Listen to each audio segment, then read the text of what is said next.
The moment my wife stepped out of her car with her hands up and two fake cops rushed her like it was a routine traffic stop, I knew one of two things was about to happen. Either they were about to disappear her and erase us quietly, or they were about to make the worst mistake of their lives. When the handcuffs clicked shut on them, not her, the entire homeowners association that had terrorized our neighborhood collapsed in real time. I didn't buy this house for the lake view. People assume that because it's the kind of place you see in glossy brochures, gated entrance, trimmed hedges, quiet streets that curve like they're hiding something. But when we moved into Green Ridge, I wasn't thinking about sunsets or barbecues. I was thinking about starting over, about finding a place where my wife and I could finally breathe without someone looking over our shoulder.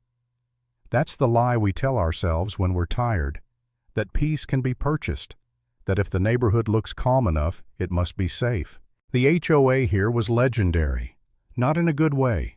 Everyone knew their rules were strict, but people shrugged it off the way you do with bad weather.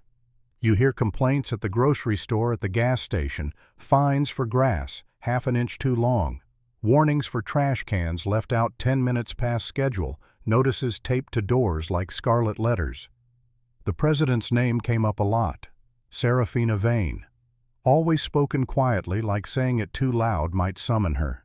She was polished, immaculate, always dressed like she was heading to a board meeting, even on a Sunday morning. She called it maintaining standards. What she really meant was control. The first week we moved in, I tried to stay invisible. I nodded at neighbors, kept my head down, unpacked slowly. My wife, Ara, joked that we looked like we were sneaking into our own home.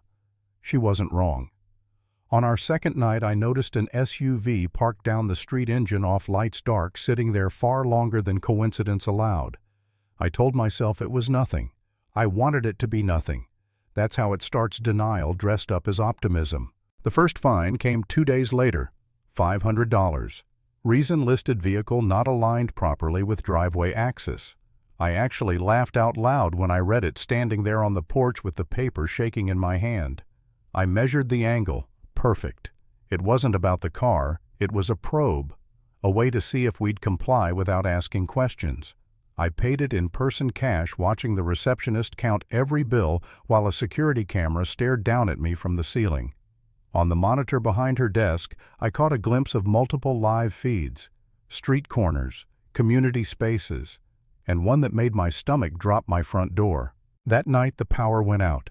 Just our house. No storm, no warning. Darkness snapped into place like a switch flipped by someone who wanted us to feel small. Ara stood by the window, eyes narrowed, watching the shadows. I stepped outside and found the breaker box open, a man in a uniform laughing quietly into a radio. He looked like a sheriff if you didn't know what to look for. If you didn't notice the cheap badge, the sloppy gear placement, the way his gun sat loose in a nylon holster. He wasn't law enforcement. He was playing dress-up. I stayed hidden, let him walk away, let the power stay off. Sometimes you don't reveal that you're watching. You let them believe you're afraid. Serafina came to our house the next morning. She didn't knock. She rang the doorbell over and over, sharp and demanding, like she owned the place already. When I opened the door, she didn't even look at me. At first, her eyes slid past my shoulder, scanning the hallway like she was inspecting merchandise. 2 men stood behind her, both bigger than necessary, both wearing those same fake uniforms. She smiled and handed me a binder thick enough to hurt someone. Revised community standards, she said. 42 violations. Total fines, $16,000. I remember the smell of her perfume, sweet, overpowering, designed to distract. She leaned closer, lowered her voice. There was an alternative, she explained. The HOA could buy the house back from us. Original price, minus the fines. Take it or things would escalate. One of her men shifted hand, resting casually on his baton. It was all very polite, very rehearsed. I nodded, played my part, told her I needed to talk to my wife. She gave us 24 hours. That night a drone hovered outside our bedroom window, its spotlight flooding the room at 2 in the morning. I lay there staring at the ceiling, tracking its signal on a handheld device, my jaw clenched so tight it hurt. In the morning, Ara found a GPS tracker magnetized under her car. She looked at me, didn't say a word, just nodded. We both knew then this wasn't harassment anymore. It was preparation. That was the point where doubt crept in. Real doubt. The kind that makes you question your own judgment. I sat at the kitchen table, hands wrapped around cold coffee, and wondered if I'd dragged us into something unnecessary. If I should have seen the signs sooner. If walking away now would be smarter. I imagined selling the house, packing up, quietly disappearing before things got worse. The thought felt like relief and shame tangled together. I hated that part of myself, the part that wanted to fold. What stopped me was the basement. The blueprint said it was normal, boring.